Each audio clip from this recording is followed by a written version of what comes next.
그대가 아느냐, 그대가 아느냐라는 제목으로 말씀 전하겠습니다. 그대가 아느냐라는 이 제목이 의미하는 것이 무엇입니까? 그대는 모른다라는 그런 그 의미를 가지고 있습니다.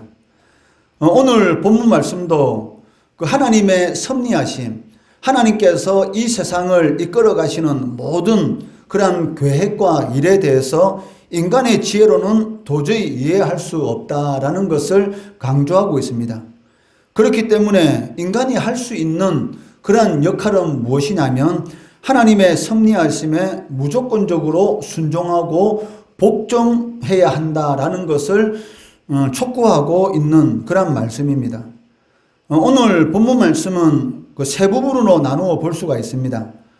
14절에서 20절의 말씀은 전능하신 하나님께서 모든 자연현상들을 주관하고 계시는데 어떻게 주관하고 계시는지 인간들은 알지 못하고, 또 하나님께서 창조하신 창조사역, 그리고 하나님의 섭리에 대해서 인간의 연약함, 인간의 나약함 때문에 거기에 동참하지 못하는데 어떻게 하나님의 섭리에 대해서 이해하고 알 수 있겠느냐? 그것은 당연하다라고 말을 하고 있다는 것입니다. 또한 하나님의 섭리에 대해서 원망한다든지 불평하다든지 거기에 대해서 변론할 수조차도 없는 존재가 누구인가? 바로 유약한 인간이다라는 것을 강조하고 있습니다.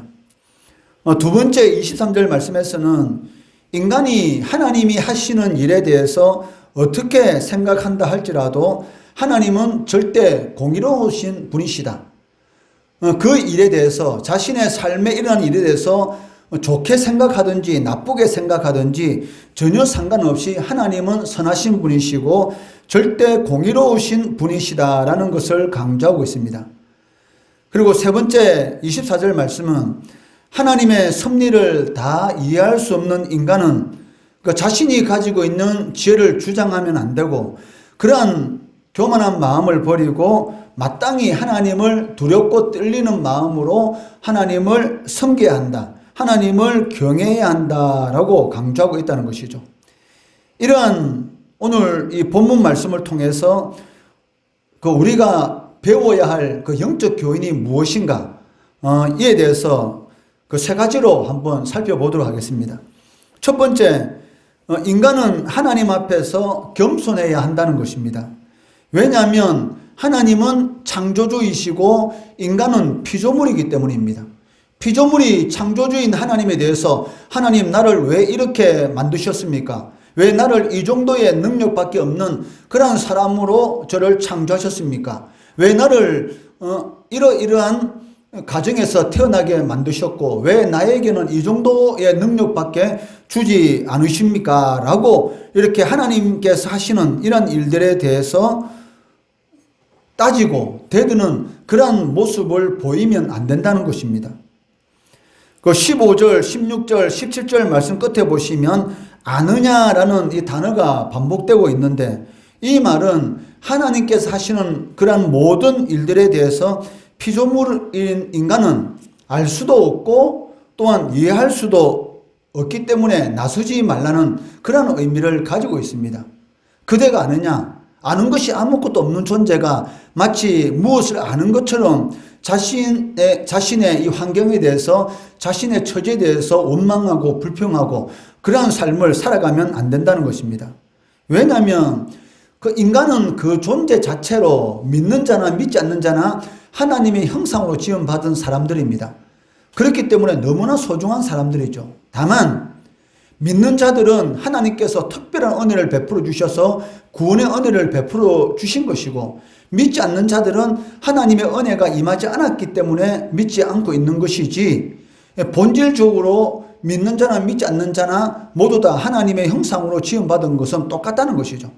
그렇지만 인류의 조상인 아담과 하와가 지은 죄로 말미암아 이 죄가 인간 세상에 들어오고 그로 인해서 사망이 들어오고 그 사망에서 해방될 수 있는 유일한 길은 바로 예수 그리스도를 믿는 길인데, 아무나 예수님을 구세주로 메시아로 믿을 수 있는 것이 아니라 창세전에 하나님께서 천지 만물을 창조하기 이전에 택한 하나님의 자녀들만이 예수를 믿을 수 있는 그런 특별한 은혜가 주어졌다는 것이죠.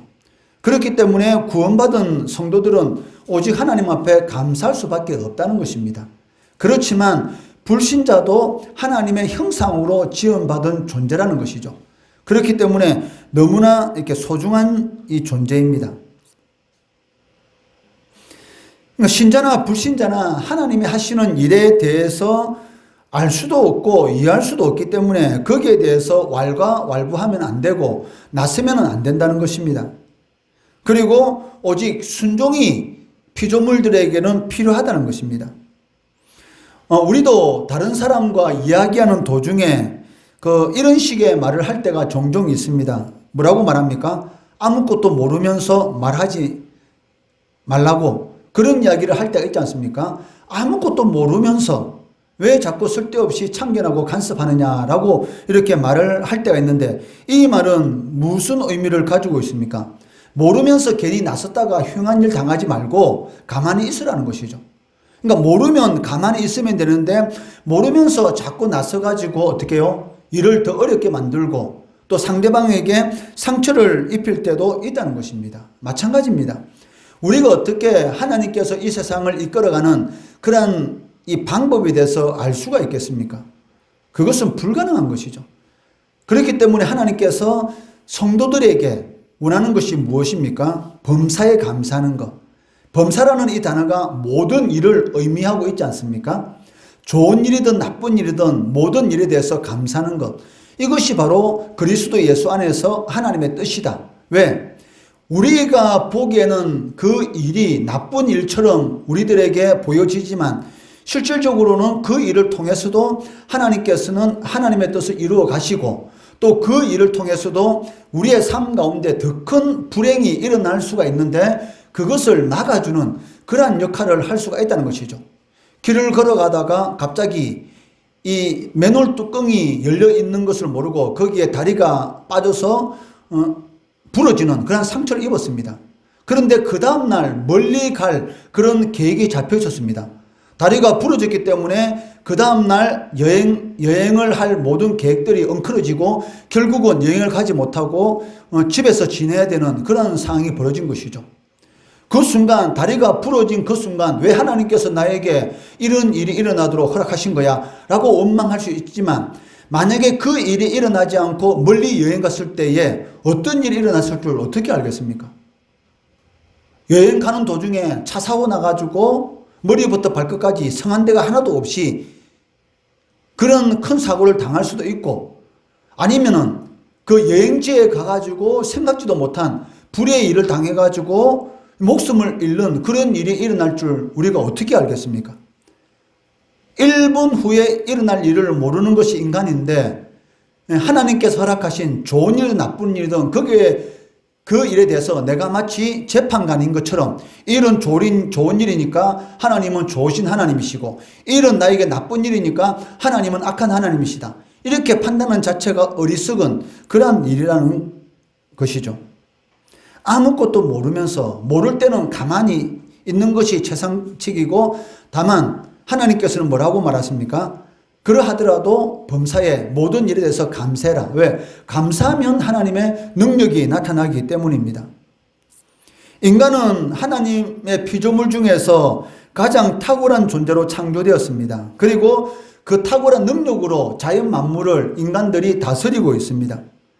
그렇지만 인간은 흙으로 지음받은 너무나 연약하고 한계가 뚜렷한 존재이기 때문에 피부에 작은 상처만 나더라도 그것 때문에 아파서 괴로워하고 또 지금과 같은 이 코로나 사태를 맞이해서 두려움과 떨림에 그리고 어찌할 바를 모르는 가운데에서 방황하는 그러한 모습들을 얼마나 많이 보고 있습니까? 이렇게 할까 저렇게 할까 한 나라가 휘청거리는 온 세계가 휘청거리는 그러한 일들을 우리가 경험하고 있지 않습니까?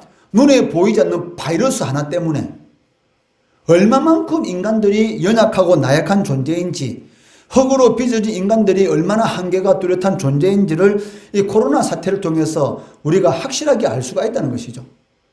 그런데도 불구하고 마치 인간이 신적인 존재인 것처럼 하나님이 없이도 살아갈 수 있는 것처럼 그러한 교만한 마음을 가지고 하나님이 하시는 모든 세상 일에 대해서 이것은 옳고 저것은 틀리다라고 함부로 판단하는 것만큼 어리석은 그러한 행위는 없다는 것을 우리는 알 수가 있습니다.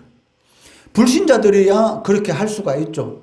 왜냐하면 하나님이 계시다는 것을 믿지 않으니까.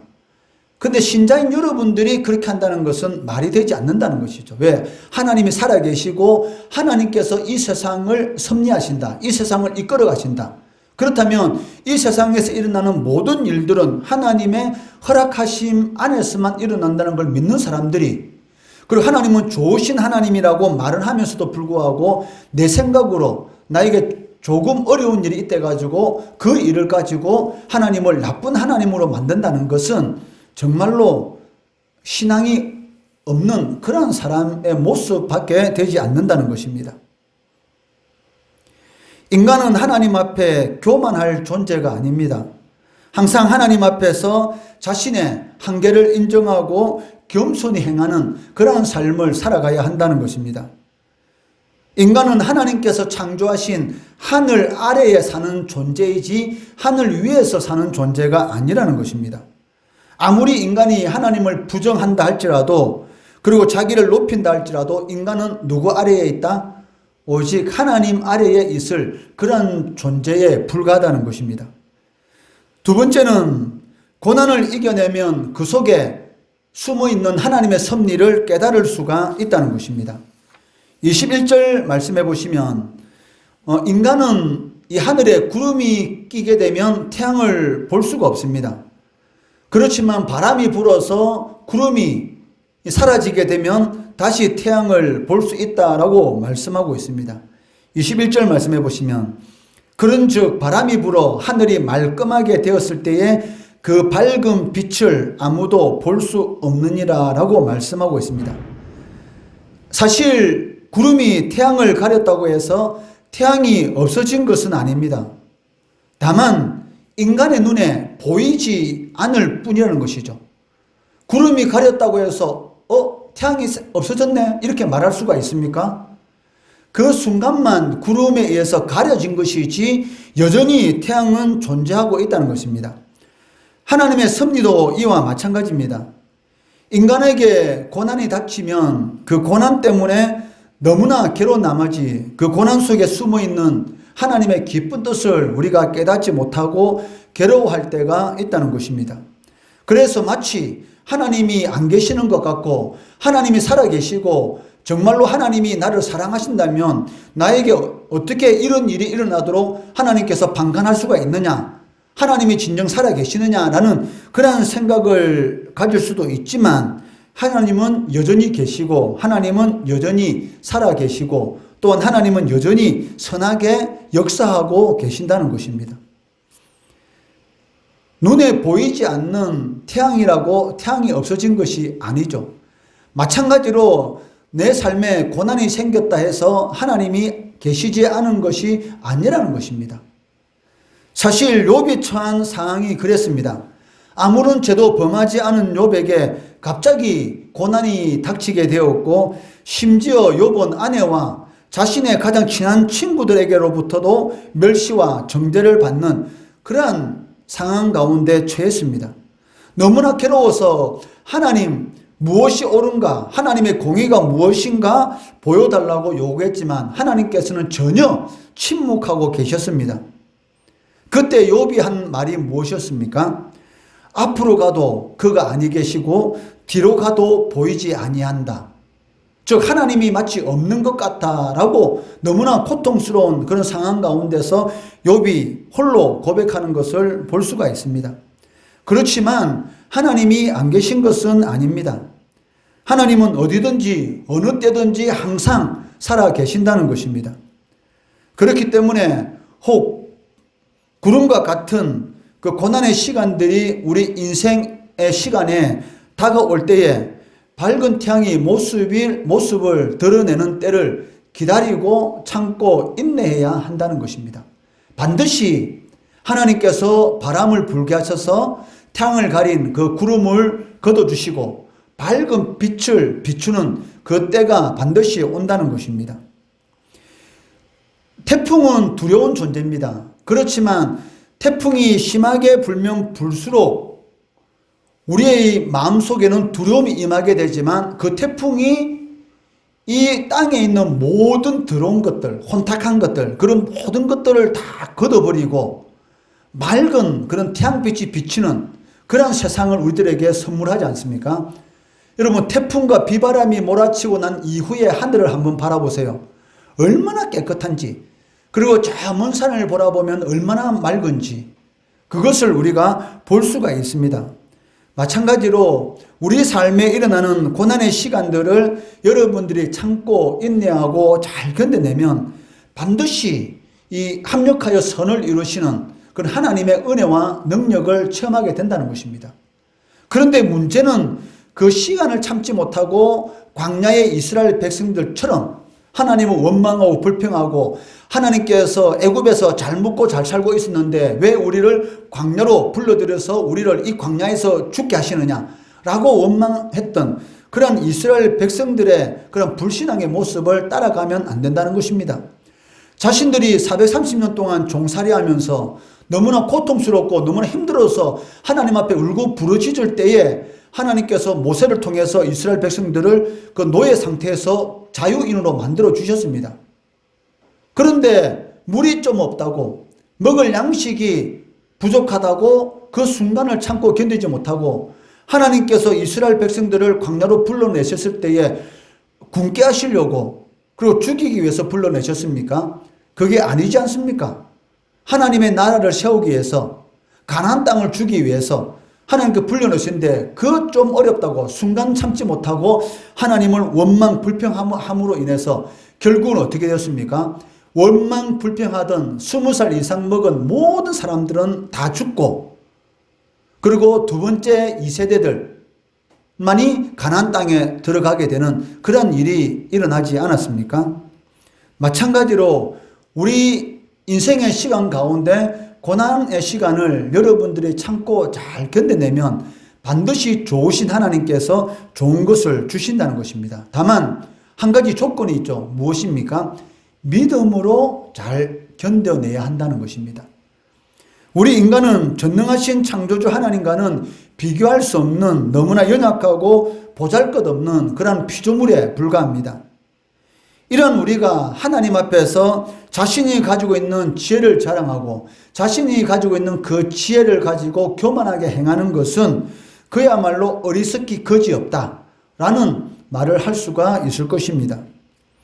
자기의 머리로 이해되지 않는다고 그 일을 허락하신 하나님을 함부로 판단하고 함부로 대들고 불평불만한다는 것은 모든 것을 합력하여 선을 이루시는 그 하나님을 인정하지 않는 그러한 교만한 행위다라고 말을 할 수가 있을 것입니다. 그렇기 때문에 인간이 하나님 앞에 가져야 할 올바른 신앙의 자세라면 어떤 자세이겠습니까? 자신이 가지고 있는 한계를 인정하고 하나님의 섭리에 절대 복종하는 그러한 자세가 필요하다는 것입니다.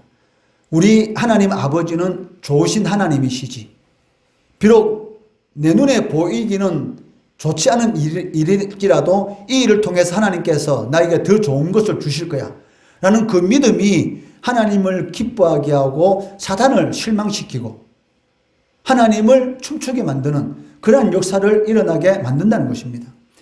여러분들이 하나님의 일에 대해서, 여러분의 삶 가운데 일어나는 일에 대해서 불평하고 원망하면 사단이 춤추고 하나님은 낙심하게 되죠. 내 자녀가 왜 저러는 거야?